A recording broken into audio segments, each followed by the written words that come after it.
বিসমিল্লাহির রহমানির রহিম। আসলেই যাদের দুঃখ দিয়ে যাদের জীবন গড়া, তাদের আবার দুঃখ কিসের? কারণ দুঃখের সঙ্গে মিতালি, দুঃখী মানুষগুলো মিতালি পেতেছে।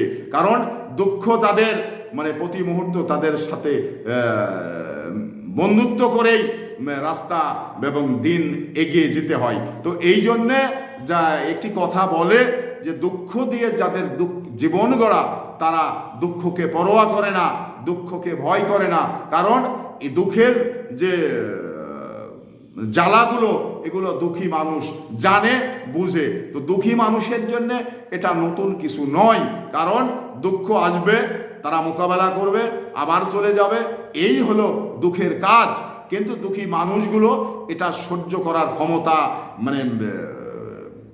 সয়ে নিয়েছে এবং ক্ষমতা সহ্য করার ক্ষমতাগুলো তাদের ভিতরে রয়েছে।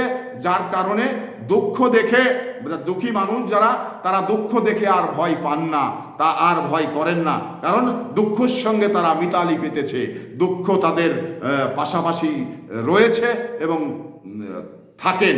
তো এ নিয়ে দুঃখ তাদের কাছে এটা বড় কিছু নয়।